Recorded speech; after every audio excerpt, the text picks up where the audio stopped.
everyone. How is everyone?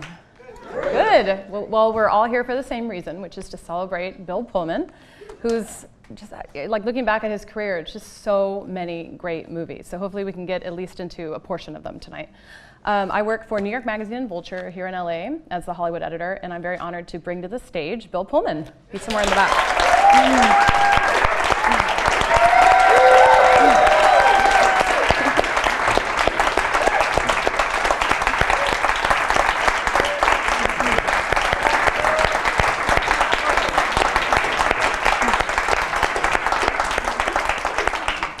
How does all that appreciation feel? Can we do it all again?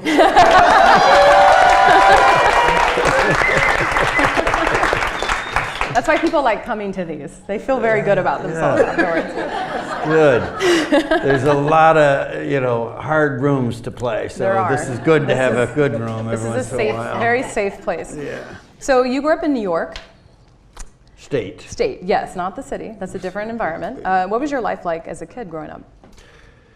Well, it was a function of being the 50s. So when I started in the 60s, and it's a small town that was started as a place where the steam engines used to be worked on halfway between New York City and Chicago. So it was kind of a railroad town, and the idea of acting really wasn't an option for anybody in those days. Nobody said, "Oh, I want to be an actor," or anything like that. And your parents were in the medical field. Yeah, most of my family is in medicine, and so I think that we were. My father was a general practitioner, blood and guts doctor, so he was taking care of patients, and he used to do house calls when I was young, and so there was a close tie to the community.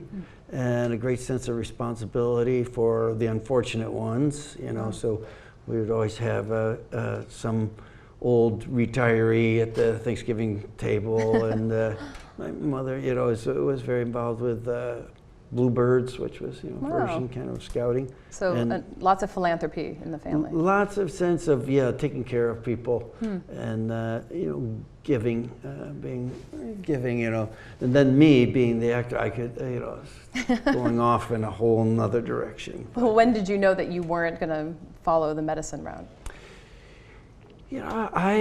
I remember people would say, "Oh, you're so good with young kids. You're going to be a pediatrician, or you're going to be."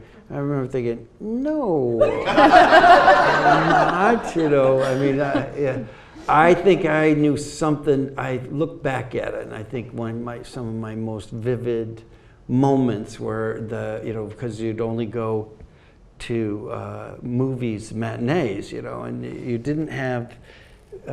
We didn't have a television when my father didn't want television in the house, one of those guys. But we didn't have it for a long time. And then, of course, once they got it, it started in the basement, then it moved into the living room. And then it was on all the time. Well, it wasn't terrible that he staved it off for a while. It was probably yes.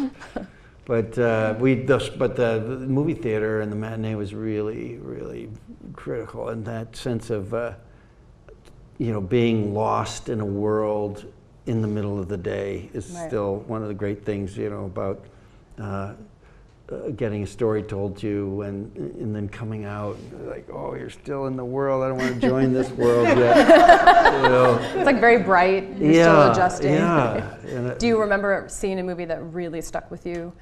Well, as a kid? I was really struck by, basically World War II movies and Westerns, So classic American male material. Classic American male, yeah. And then when I was in college, when I saw Zabriskie Point, Antonioni movie, first time I really saw cinema as an art form was that movie. Like a non-Gary Cooper type. Non-Gary, non-John Wayne, non-Iwo Jima, not Bridge Over the River Kwai, Right.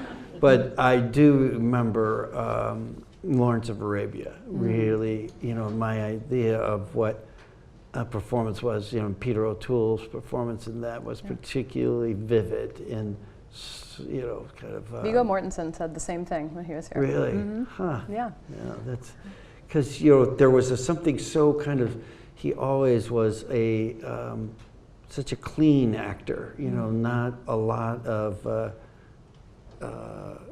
extemporaneous stuff, but there was a vibrancy inside him, or you know, this kind of quiver that was. His eyes too, are so piercingly blue. So blue, and yeah, but that whole sense of what it was to be a zealot for the cause of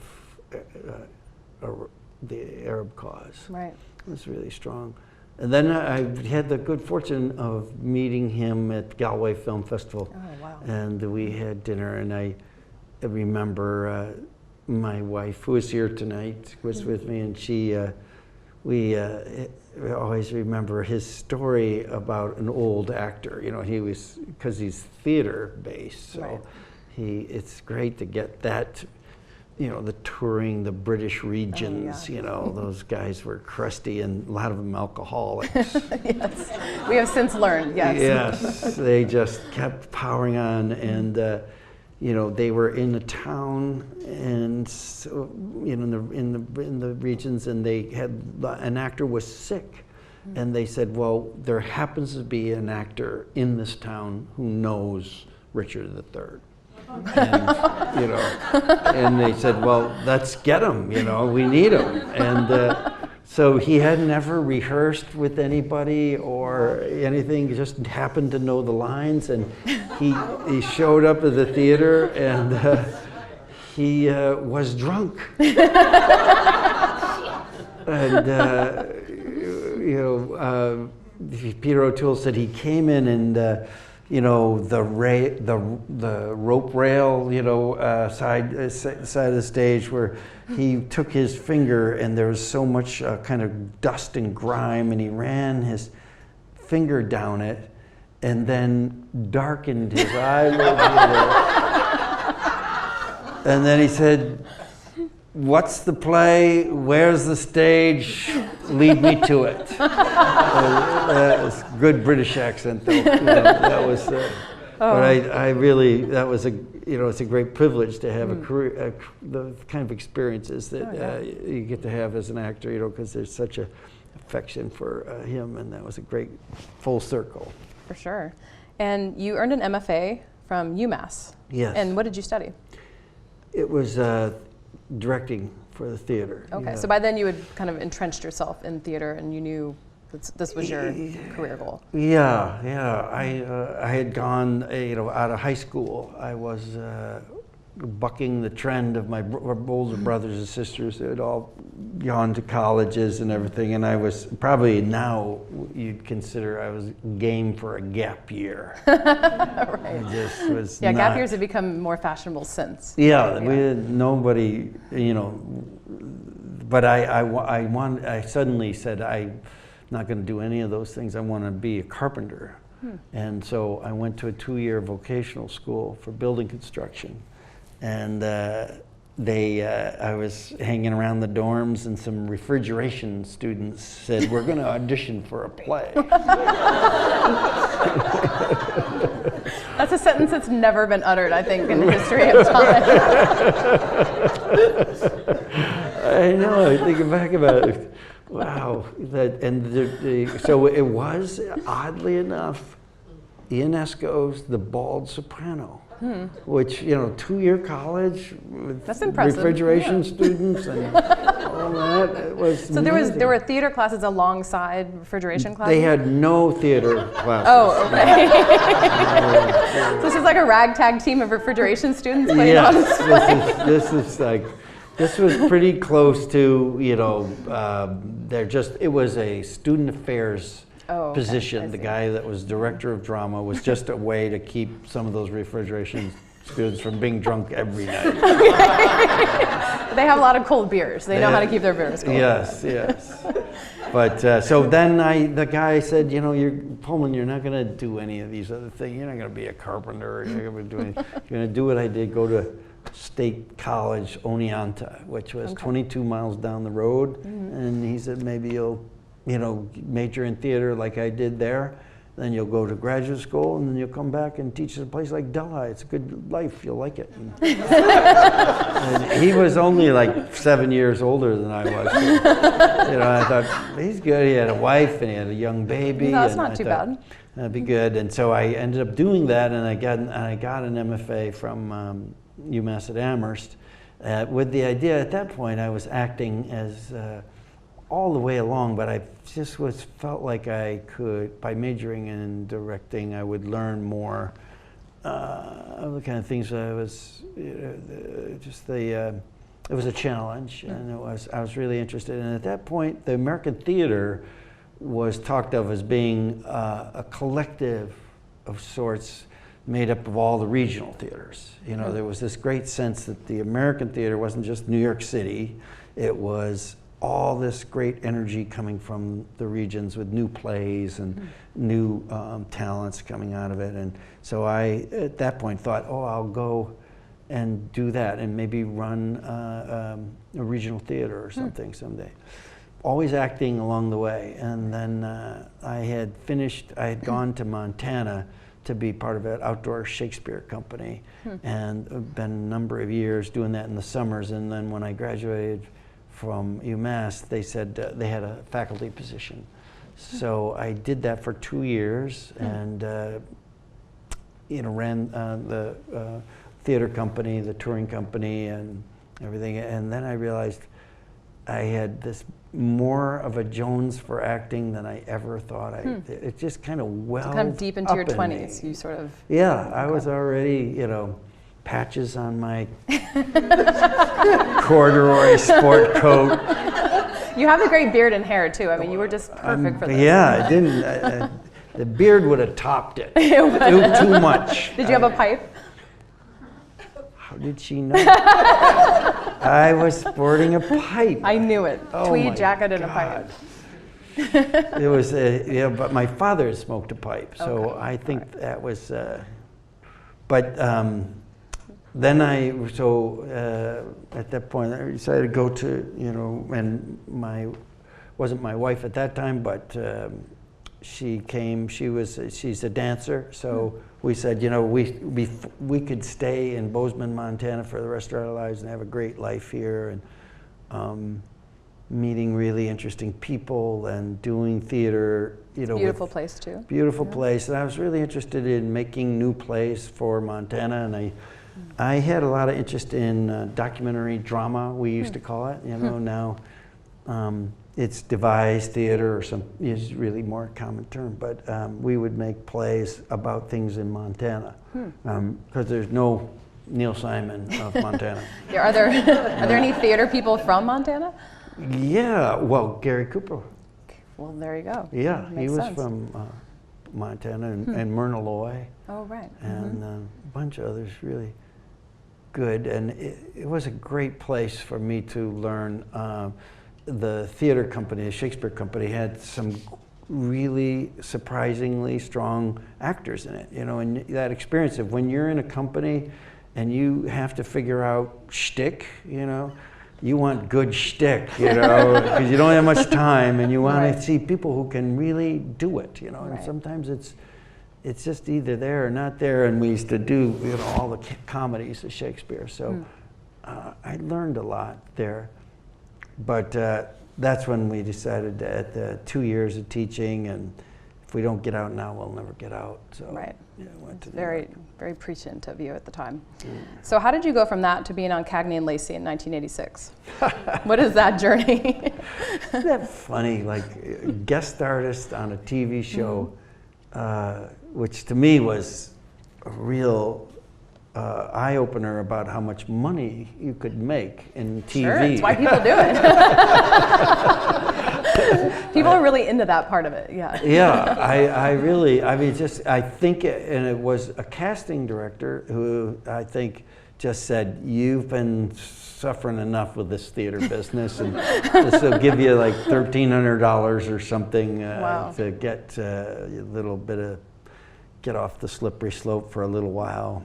You're with, did you act actually in a scene with Tyne Daly, who of course had come from theater, and she was a great performer. Yes. Still is. And it was the part of a doctor.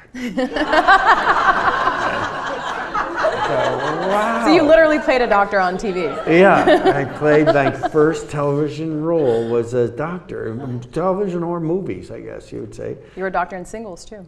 Yes, I eventually did that. Dr. Yes. Jameson. Oh yeah, my. we'll get to that. Stacey, you've been reading my mail. I've seen a few of your movies. What did your father think when you said, "Well, Dad, I'm going to be a doctor for an hour on CBS Saturday night"? Yeah, I think he was a good supporter. I was the seven in the family, and I was the youngest son. Oh, and wow. Okay. I think they kind of gave up by that point. They had enough. Yeah, do what you can. So he liked that, and did you move to LA or New York at that point? I was so you were in the system? When I left Montana, I went to New York and lived there for 4 years. Okay.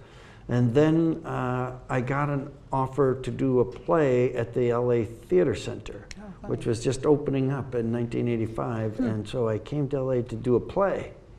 And it was Bill Master-Simone's play, Nanawatai, which is about the Russians in Afghanistan. Because at that point, we were, the Mujahideen were our guys. And or they, so complicated. But the CIA was slipping them weapons and stuff to fight the Russians over there. But this Bill was so interesting. He kind of sensed this great tragedy of the country and the great nobility living side by side. Right. And so he wrote a play that was kind of like a B movie. And that it starts with a tank coming on stage, and it's a Russian tank, and then we get out, and there's Philip Baker Hall, who plays the old tank commander, and I'm the young lieutenant, and we are in trouble, and we get caught by the Afghans, played by Stephen Bauer. Oh my God! And Gina Gershon was the queen, the princess of the Afghans. It was like real life.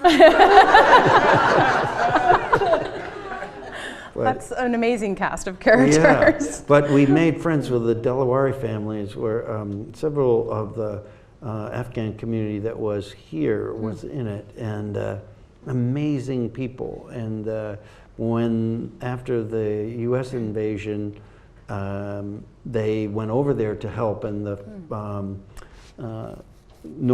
father was a banker, and so he went over there and helped with the Treasury Department for 15 years, and then just said, we can't do it anymore. It's such a hard journey, and but we had them all over to the house for dinner. Wow. Because they're all very accomplished and living a lot of... It sounds like a great indie movie concept, by the way. Like the play and then just everything. Yes, so. Yes. Put it in your back pocket first. So sometimes these plays are really formative to your life. Yeah. And my Nanawatai means give me sanctuary.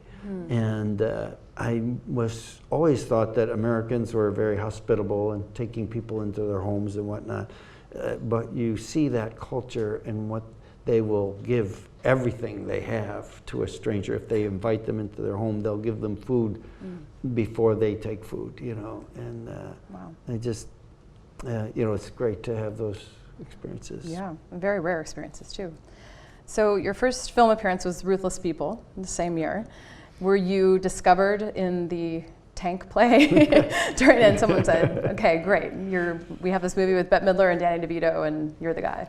Isn't that funny? Exactly right. Yes, because I had never dyed my hair before, and but I thought I would be like Lithuanian tank commander. So, and the director was a very well-respected TV director named oh my God. Of Ruthless People? No, the play. Oh. Anyway. He said, we could dye your hair blonde. And so I said, yeah, okay, yeah, that sounds good. And so I did. And then after the play, I just forgot that I had dyed my hair blonde. And then I realized, isn't that kind of funny? Oh, it's growing out, good. So eventually it'll be. And I went in and I got this audition for a movie, you know, went through William Morris, who I just had signed with, and they said, yeah, you're going in for this part of a kind of a bum. And I went in there and I was reading the lines and I was getting laughs, but not where I thought I was. And there was 3 directors, Jim Abrams and the 2 Zucker brothers, right. And they were laughing at weird places, and I thought, this is going weirdly. I guess I must have... But laughs are good in any case, right? Yes, okay. But they were laughing at the fact that I had roots. And I didn't realize it was anything to be embarrassed about. So they said, will you come back and read for this part, which is the stupidest man on the face of the earth. And you already had his haircut, so yeah, I had his haircut. And it was, but that theater helped me out there. Right. Yeah. So had it not been for the bi-color game plan of your hair, that you may not have actually gotten that part. Wouldn't have gotten that part. Oh, crazy. Weird. So backstage we were talking about how this year marks 30 years since Spaceballs, which is unbelievable. Yeah. And I know you had a funny, of course anything to do with Mel Brooks is going to be funny, but a funny way of getting cast. And he and his wife had seen you perform. Is that right? Yes. Okay. His wife, Anne Bancroft, who of course no longer with us. Yeah. But I think he had seen Ruthless People. Oh, he had. And okay. even though it was a really small part, he just somehow got focused on it. And then he came to see me in a play. I was in another play at LATC, Barabbas, Michel de Gelderode passion drama, you know, where I'm playing the thief who didn't get crucified, and I think our Jesus was played by a woman with her head shaved. It was an adventurous piece. Well, it's a nice counter to the commercial fare that you were doing in film. Yes. So, yeah. Well, I hadn't started my commercial. I was hoping to have a little commercial enterprise going, but they came to see that, and he said, okay, I'm going to cast this kid, which I think now, I look back, it was such a radical thing, I think, because he had originally thought when he was writing it that he was going to try to get, as he used to say to me on the set every day, and he'd announce it to other people, I thought I was going to get a Tom Hanks, Tom Cruise, I got a Bill. I think he did it affectionately. I have a feeling he did, yeah. By the way, I can't imagine either of those guys playing that part. No. Yeah. So what, I mean, you have John Candy, Joan Rivers, Daphne Zuniga. I mean, what was production like? I mean, did you go to set every day and it was just like, how did you even get through some of these scenes? I mean, it's the most ridiculous movie. Rick Moranis, of course, we can't forget him. Yes. Dark Helmet. Dark Helmets, yep. And, but it was one of the last movies shot on the lot when it was still MGM.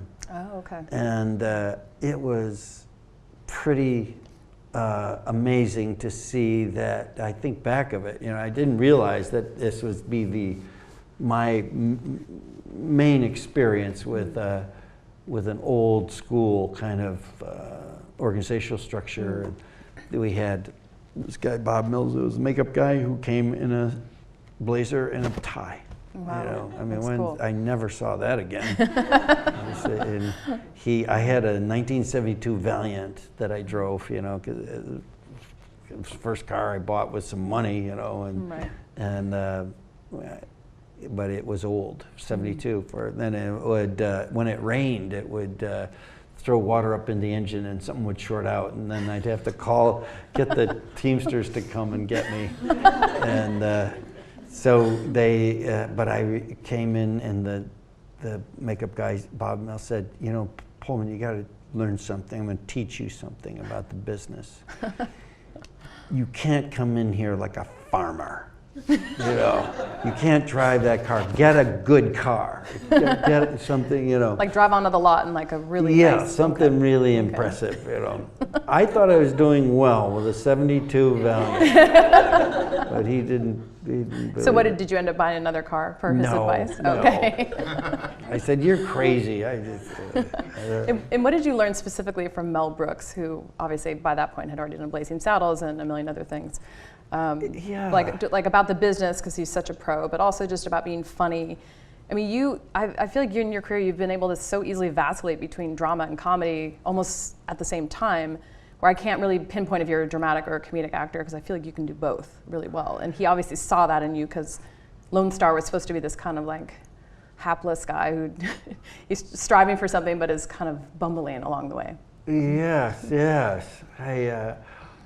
I think I do like those parts where it's both a sense of humor and something tragic at the, if you can get both of those in the same, it's so hard, you know.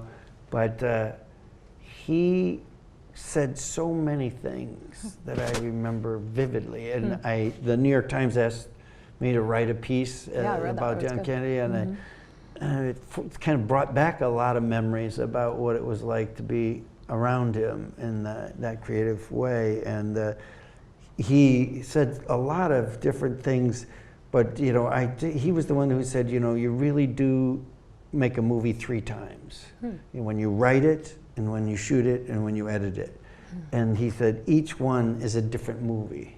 Wow, that's great advice. Yeah, so you write it thinking it's going to go one way, but you got to kind of abandon yourself to what you're shooting, and then you abandon it again when you go into post-production. And you just try to make that new movie, that happened. And what did you think when you saw it for the first time? It was, it was that first shot of how long it takes that spaceship to go through. I just was like, yes! I'm in this movie? Great! Yeah, I loved it. I couldn't believe it. And to have that vision and the tone is so absurd, but it's actually like a sweet story, and to hit all the notes is actually really tough. Yeah. And he would do impersonations to, show you how to do the line. Oh my God. It was very method. There's a method there. Very method, yeah. But, and part of it is that he'd be so good at it. Like, nothing pleased me more than when he would give Daphne, he would do the Jewish princess. And he'd throw his head back and, with his nose and everything, and just be so petulant and haughty.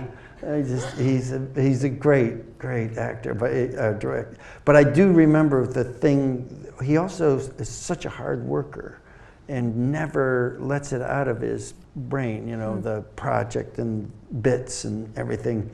And he said, and he said, because only 10% of anything is great. Which I thought, what? But he said, I think in looking back, I think how often it's to really be good is fine, and that you can achieve that. But to be really great, if you have that ambition, it's, and you have a reality of how hard you have to work to be great, then it's a high bar, but worthy bar. Right. And I would say you had the most impressive run of any actor I can think of, playing every nice guy in every 90s movie.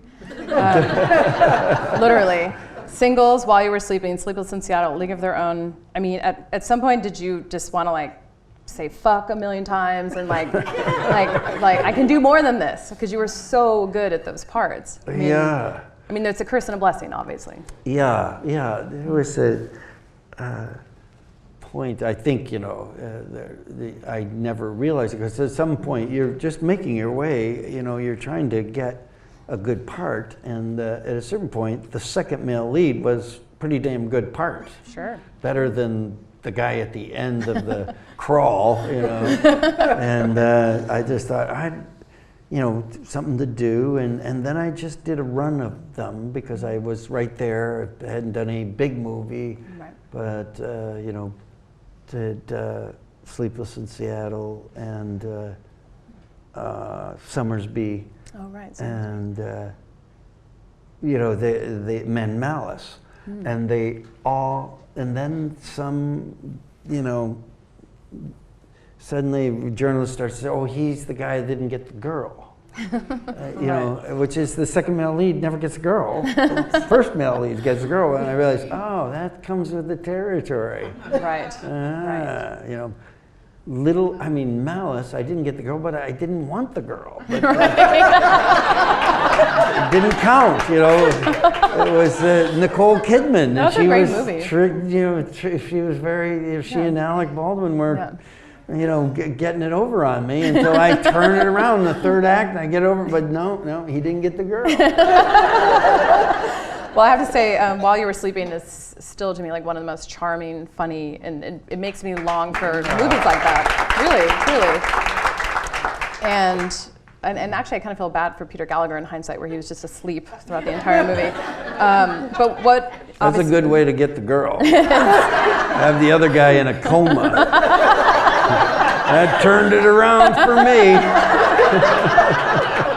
Hey, however you can do it. However you can do it. And obviously, you were working with Sandra at a time where she had like was post Speed, and she was the young woman of the '90s. I mean, did you enjoy working together, and did you have kind of? It seemed like you had instant chemistry. Because I think there were some movies you see back then, you think like, I don't really believe that they would be together, but it really believed it. Yeah, I think in some ways it was really lucky because both of us have a side of us that can be pretty formal. Mm-hmm. Even when you're working with someone, across from someone, you're formally, you know. She's not like a goofball in real life. She's not a goofball, no. I mean, and not cold or distant or anything, but just like etiquette, politeness, respect, sharing, you know, being generous as a kind of principle. Right. And so in some ways that's a great way to really quietly appreciate each other, you know, from a little bit of this separation. And plus, she was supposed to be married to my brother, so, you know, I admire you, I admire you. Right. You had to be a good guy. Yeah, right. I wish I could literally talk about every movie from that period, but we do not have time. So moving along to Independence Day, '96, obviously momentous for everyone. The fate of the world rested on an Apple computer, which it still kind of does, so things have not changed that much. That's a good point. I forgot about that. Yeah. It all started then. It was the first time you played a president. You've played a president a few times. I remember I talked to Ethan Hawke when he was here last year, and he'd been sent the script for Independence Day, and he at the time admitted he was like a moody jerk, and he was like, I'm not making this dumb movie, and it was the Will Smith part, and he threw it out the window and went on his merry way. And then he saw it in the theater that summer, and he was like, I'm the biggest asshole in the world. This could have been, this is, for Ethan to admit that, it's a big deal. Yeah. But did any of you have a sense of the scale of it? I mean, this was like one of the ultimate tent poles of summer of '96. I remember vividly seeing it 4th of July weekend. Yeah. I mean, did you have a sense of how big it would be? No, it really, it was considered like a dark horse. Right.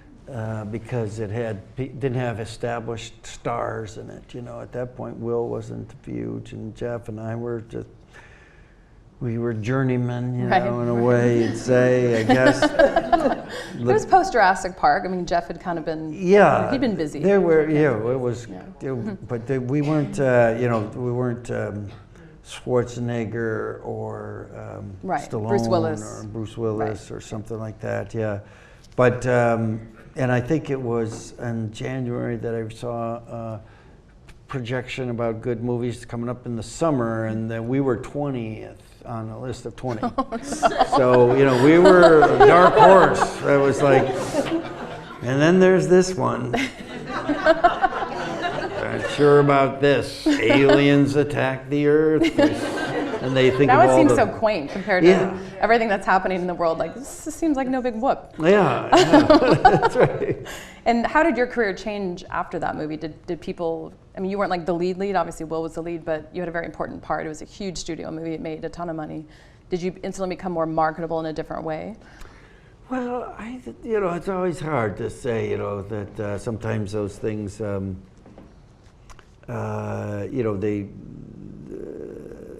it was really great for recognition, go around the world and everybody had seen the movie and everything like that. And but it wasn't like, you know, I mean, yeah, I got offered some more president parts. Right. But It was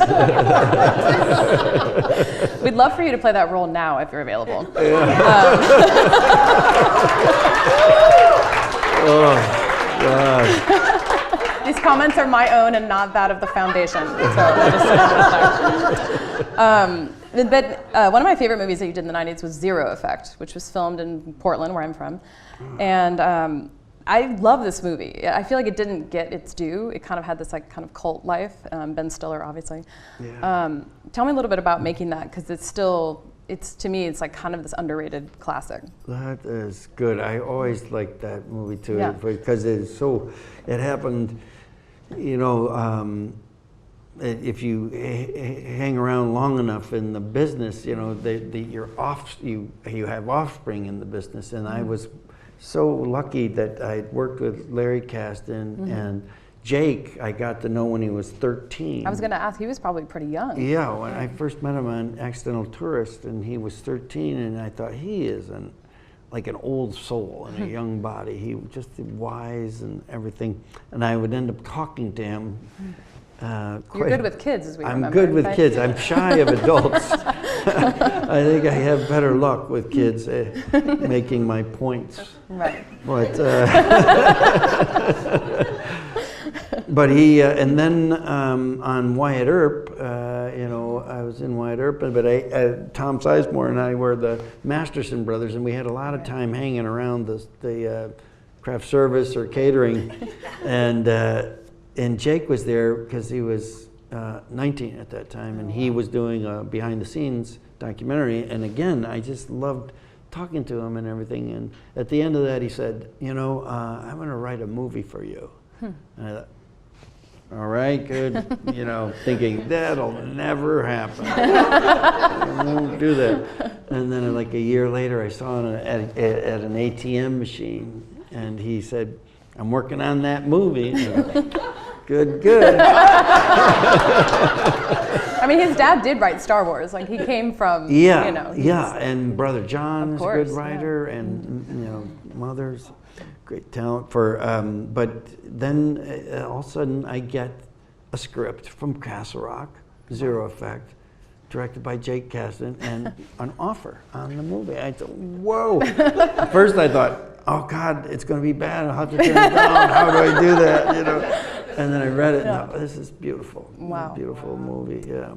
Kim Dickens, you know, a great cast. in it, and Ben Stiller playing kind of it was a, you know, Sherlock Holmes Watson parallel, but contemporary times, and Sherlock Holmes is on amphetamines, and he's agoraphobic and doesn't come out of his lair, and Ben Stiller has to talk him out of his lair. Yeah. And I think you got to show like a really weird side of yourself too. Yeah. That's probably why you liked it, I'm guessing. Yeah, that's right. That little wise Kasdan saw that in me somehow. Cool. Let it out, the weird Pullman. So going forward a few more years, we were talking backstage about 1600 Penn, which I don't know if you guys had a chance to see the show a few years ago on NBC, but I thought it was so funny.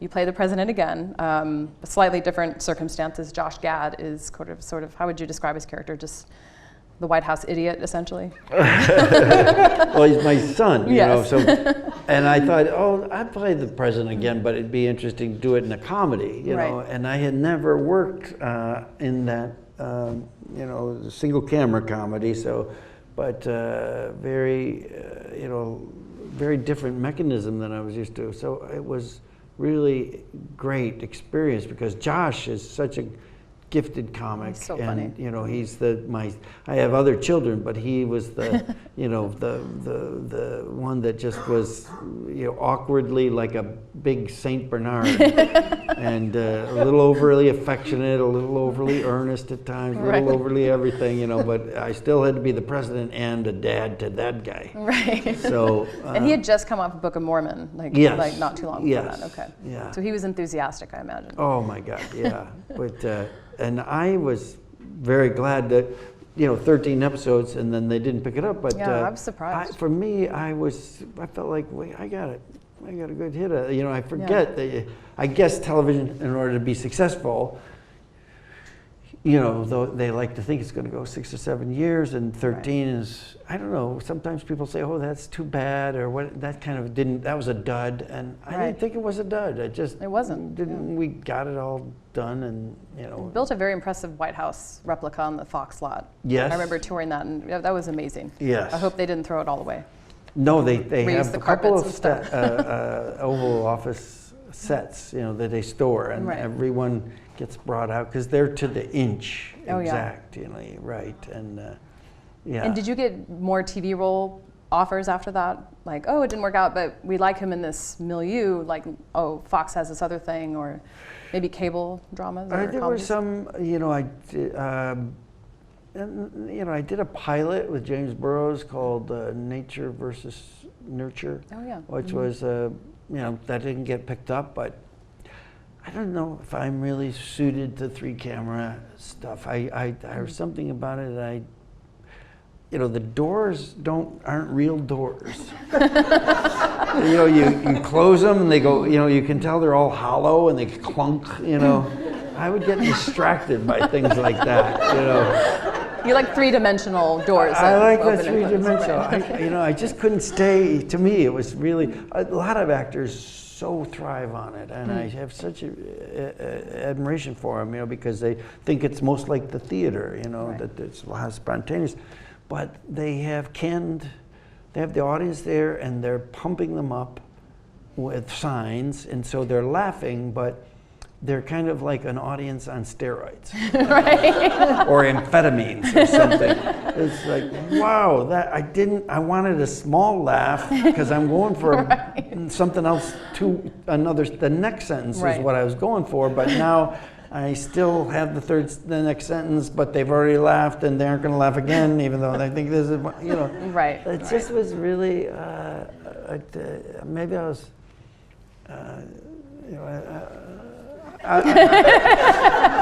it's okay, no one's judging you for saying yeah. Now, were you able to do theater at all during this time, kind of off and on? Was that still important to you? I hadn't done theater until I got a chance to audition for Edward Albee's The Goat. And I had always really appreciated the great writer, that actors gave a lot of actors a lot of work, He did.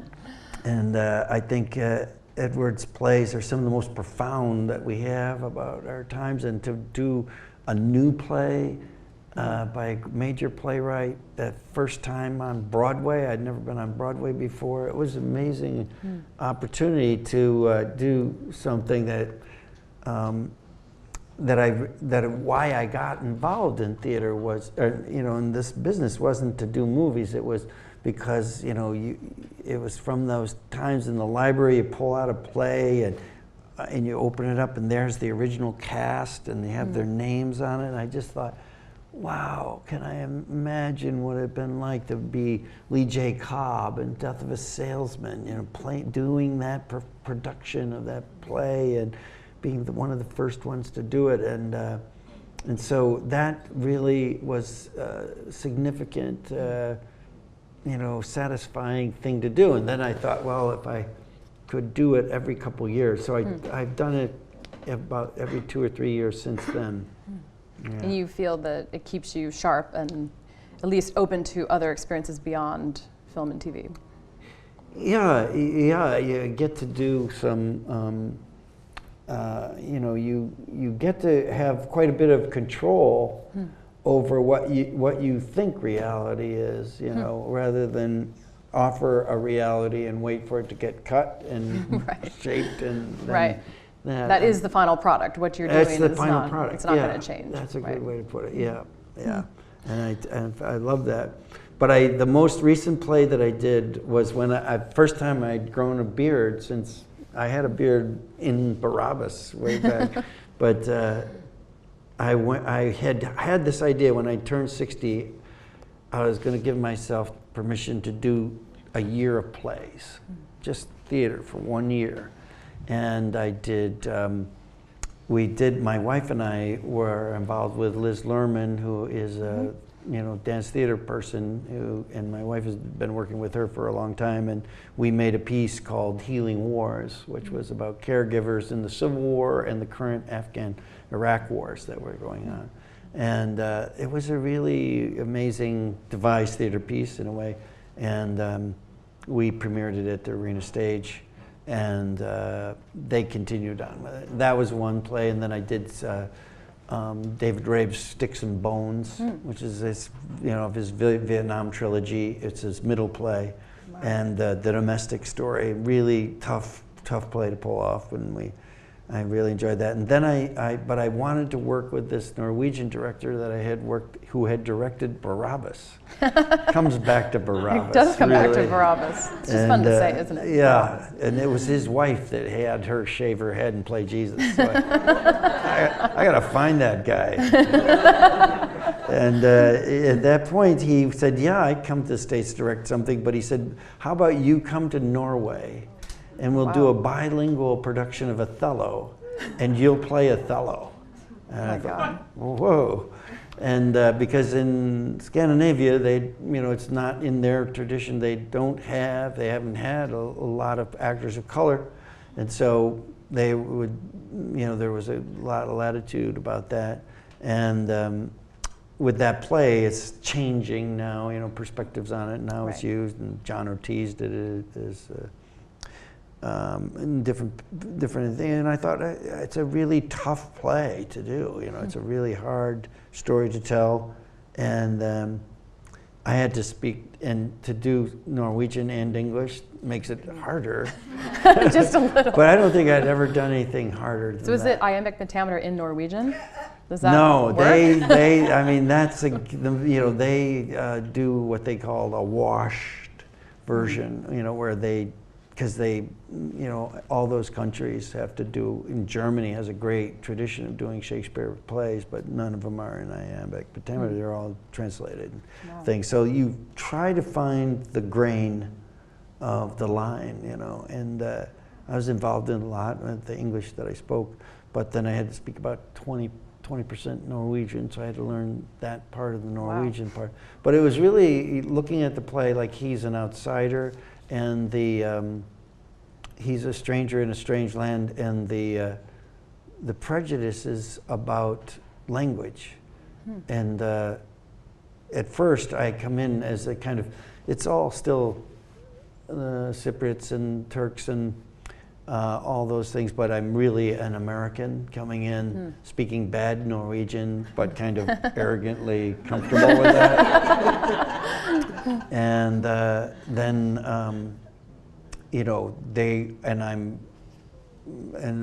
then I become distrustful, and then as I get more distrustful, I insist they speak more English.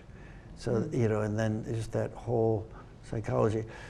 So I was really hooked by the play. Then I came back here, and I've been talking. Andre Holland was in the mutual friend, and he wanted to play Iago. So we thought we'd do a race reversed one where I would be Othello and everyone else would be of color, and we did a reading of it, which was very interesting. Really, there's a lot of elasticity in that play that you can discover a lot about.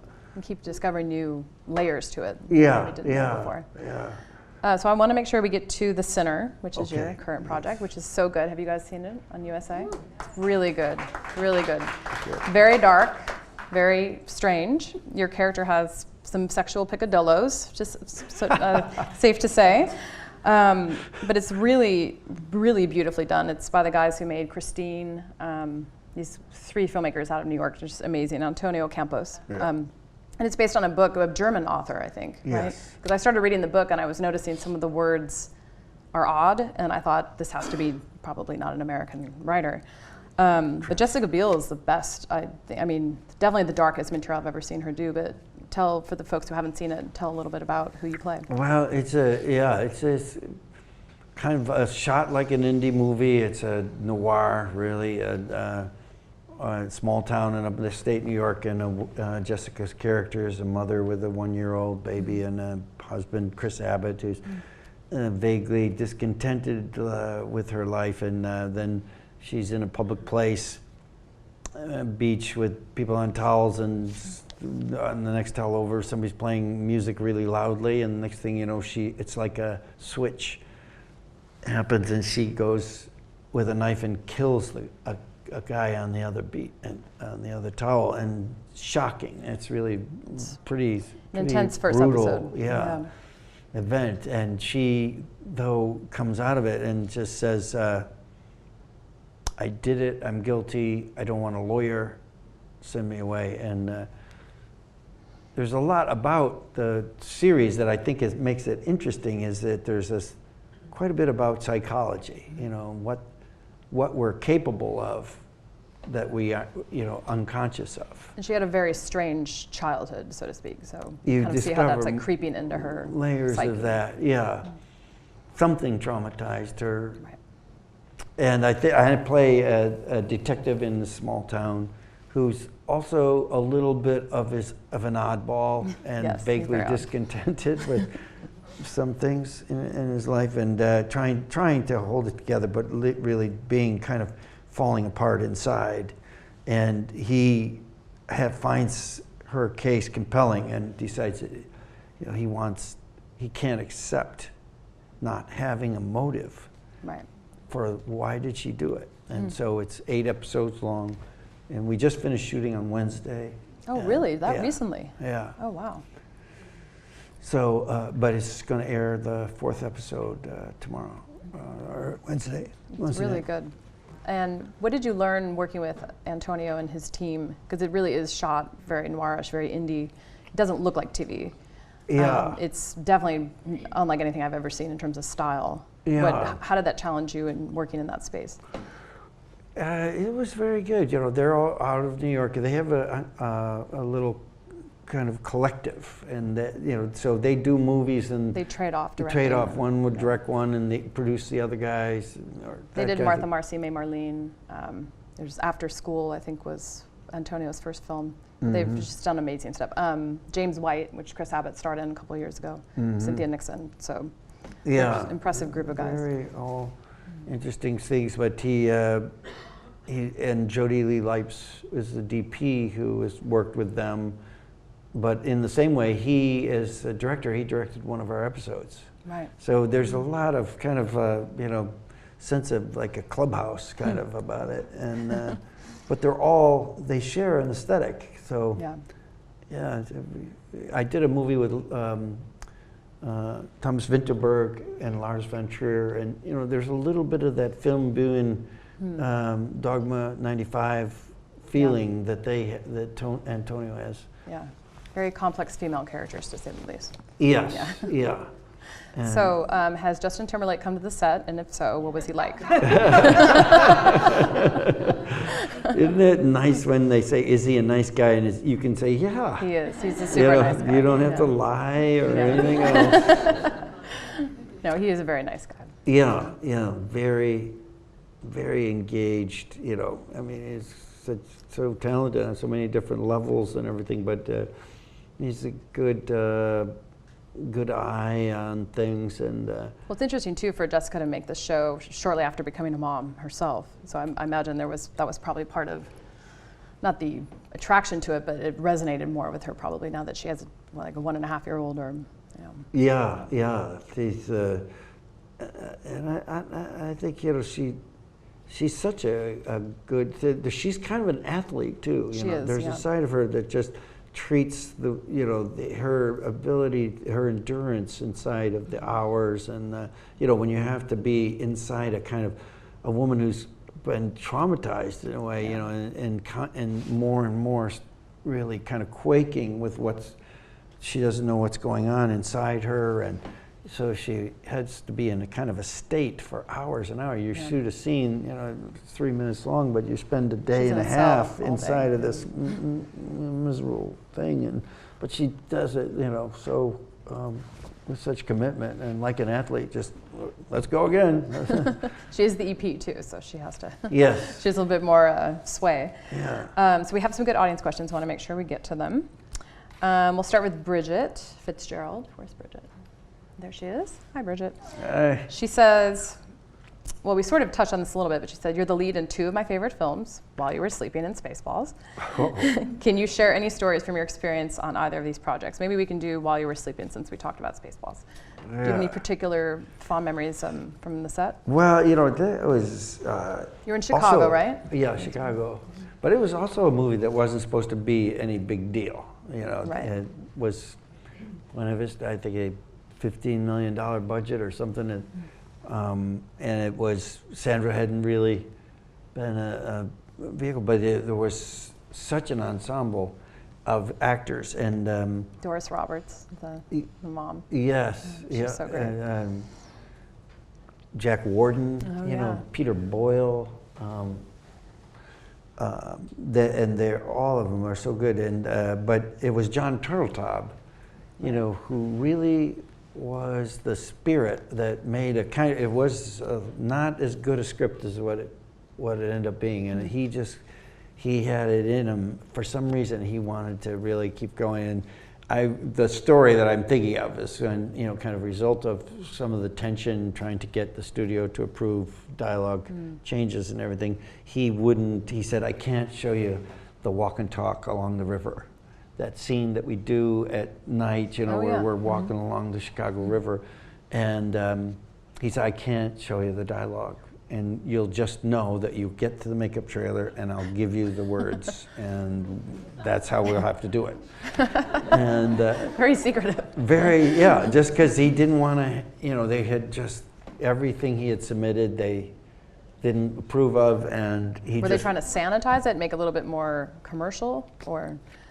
I don't think they ever understood his sense of humor, And when you look at the movie, so much of it is really kind of, I call it Turteltaubian, He just, just the fact that bicycle, the kid delivering the newspaper in the early morning of small town America, and all of a sudden he crashes. Yeah. What was that? Oh, we're on to another thing. Right. Well, then it's kind of not your grandmother's rom-com. There's an edge to it. And but so we had to do that dialogue.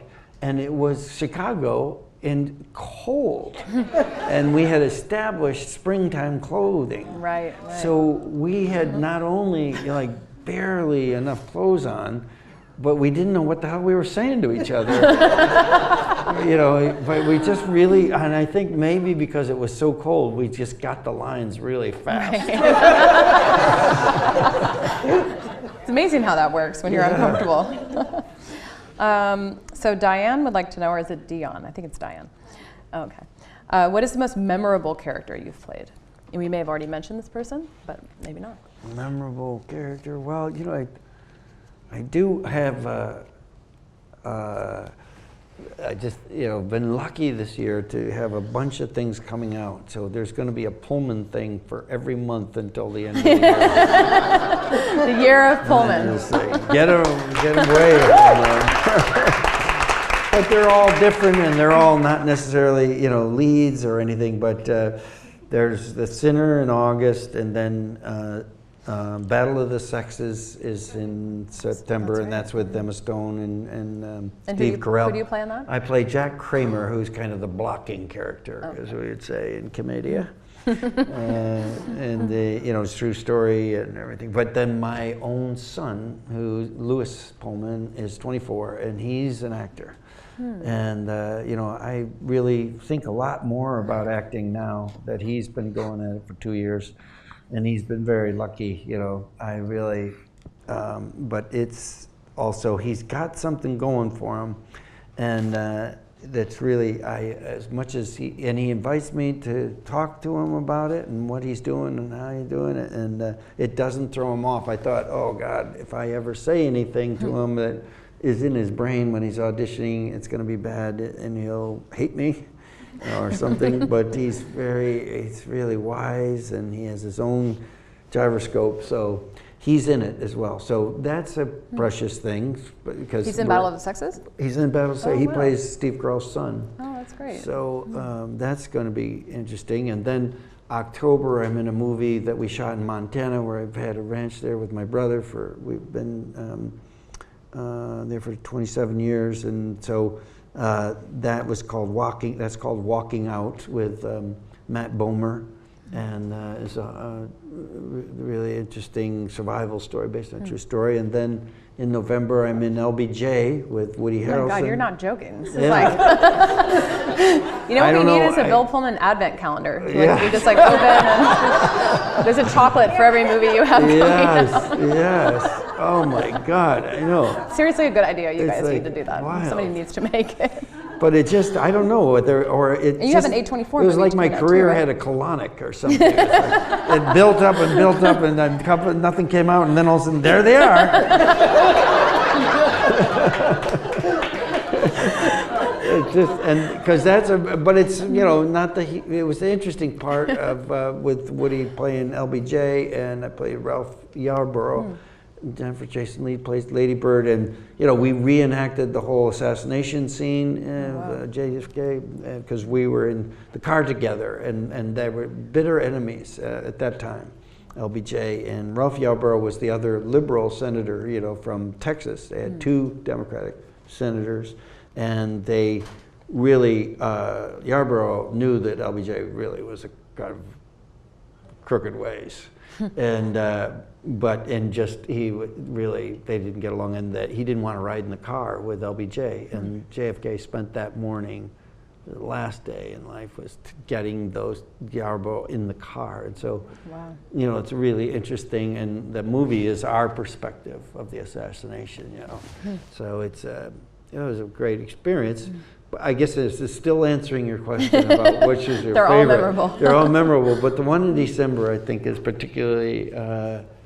It's a Western, so in a way it's a circle back to why I got involved in movies in the first place, watching matinees of John Wayne and Montgomery Clift and Red River and those kind of things. And but it's called The Ballad of Lefty Brown, and it's a story about a psychic who, to a legendary cowboy. And I played the Lefty Brown, and Peter Fonda is the cowboy, and we ride out at the beginning, and he's assassinated, and Lefty is quite a character. It's a little bit of Walter Brennan, a little Andy Devine, a little bit of all those people, and then me being, 63-year-old second male lead, kind of thing. I can tap that,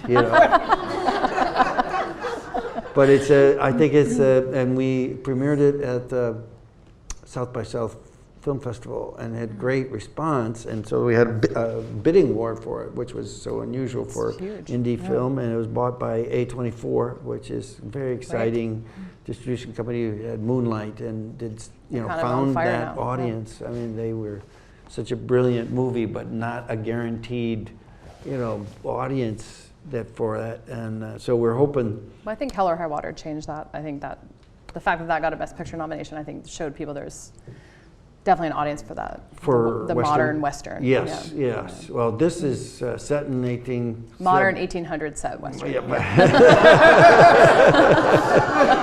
People have an appetite for that modern 1870 thing. So that comes out, and my son Louis is in that as well, as well as my wife and my other daughter and other son. They're all extras in it, and so maybe that could be the most exciting thing is what's coming. Yeah. That's amazing.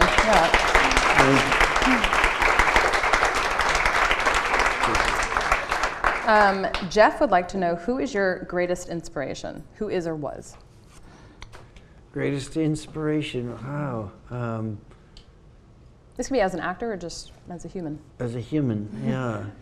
Not that those things are not the same, but. Yes.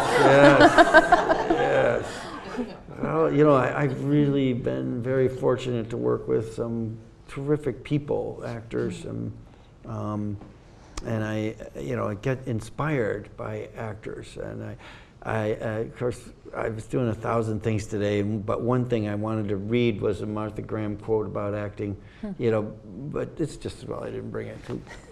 But it's just something about, when you, the privilege we have to engage with kind of humanity and be the ones that are engaging both psychologically, emotionally, and physically and mentally with texts and things, you feel like you're living a heightened reality. And I think, when I see people who can do it really well, it's astounding. And I've worked with so many good actresses, actors, that I wouldn't want to pick one out to be the most inspiring, because I get, but there's, Holly Hunter and I have done a lot of things together, movies and plays and things, and I really do enjoy working with her in the theater, because she's somebody who I really always jumps up my game and everything. But I also think about people, and I think of somebody like anybody who's a politician these days can get maligned pretty quickly by people, and you wonder, just when you wonder what do they get out of it, really, and but there's some really good ones, and now that I'm playing politicians, I'm particularly fond of the politicians. But I'm going to start this fall doing this movie, Cheney, which is Adam McKay's movie, and Christian Bale is playing Cheney, and Steve Carell's playing Rumsfeld. Who are you playing? I'm playing someone who I really admire, as Nelson Rockefeller. And I had forgotten, my father was a Rockefeller Republican, and in those days, Rockefeller was really important for starting the EPA, and they were environmentalists. They were education supporters. He started the whole New York State system, and he did some great things for unions. When they built the Empire State Building and the whole Rockefeller Center and everything, and he was also for the arts. They started the NEA. Wow. And of course, I hated Republicans for most of my life, and then I realized that there's that side of his life, very wealthy, very privileged, and so I'm excited about it. But he's somebody that I really admire. Yeah. And quite a legacy too. Yeah. Travis would like to know, what is your dream role if you haven't played it yet? Yeah. Oh my gosh. That leads me, I always wonder about whether I am, because I've worked with Laurie Metcalf, who's very good, such a good actress, and you look at her resume, and she really knew what she wanted to do. It reads like a man's resume. It's like she's played every great female role in the American theater and European theater. She just did it. She just had this vision, like, I want to play all the really good roles, and I always thought, I never had that ambition.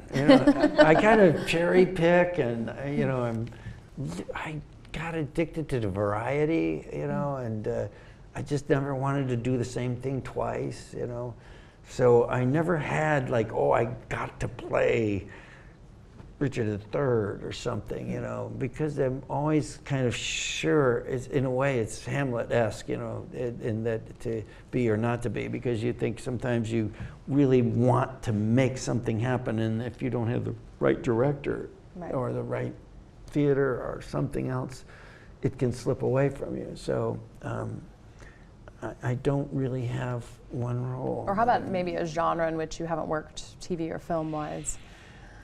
Well, I'm doing The Sinner makes me really want to do a comedy. I would imagine, you're right. And when I was doing comedy, I really wanted to do a drama. Right. So I don't know. It just sometimes when you're in it, you just get insight, because there's sometimes on The Sinner where it's so, psychologically kind of. You just think, oh, Jesus, I don't know. Like, where's Mel Brooks when I need him? Yeah. Get me a funny parachute and, let me jump out of this plane. Right. I got to get out of here. I can't take it. And finally, this is very great, a practical question, which is, how do you calm your nerves before an audition? And if you haven't auditioned in a while, how did you used to calm your nerves? Yes, well, now that I'm with my, all of our children are performers. Wow. And they're of different things. Our oldest is a singer, songwriter, daughter, and then middle son he mostly makes puppets. Wow. And does that with the Rogue Artists Ensemble here in LA and other companies. But he's also a banjo player and a singer, and wow. He's got his own wild. He calls himself the Hollywood hillbilly, and he does old time, music, and he's an original piece of work, man. One of the, always so creative. And then the youngest is Lewis, is the actor. But I think sometimes there's a guy who I've admired.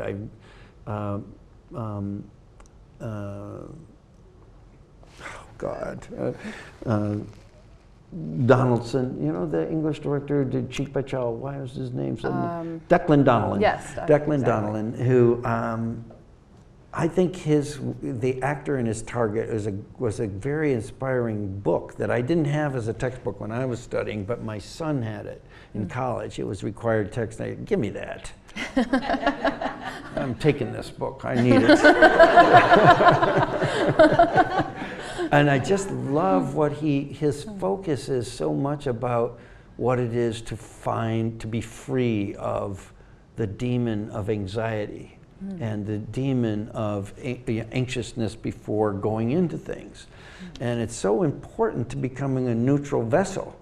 And, I remember working on it a lot when I was younger, and I think to find neutral is a lifelong journey, and sometimes the best technique is to fall in love with your text in a way that's so deep and so complete that your anxiety is gone because you're just living inside it, But then if that is failing you on some days, that doesn't work. You go, well, I am inside and I'm still nervous.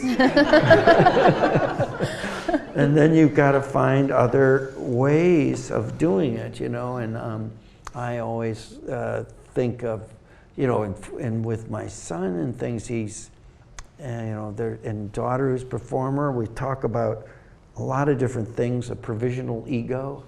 Which is sometimes if you don't have the kind of ego that says I'm the best thing, I'm worried about this because I'm the best thing. If you don't have that, then you better find one for the moment. Great.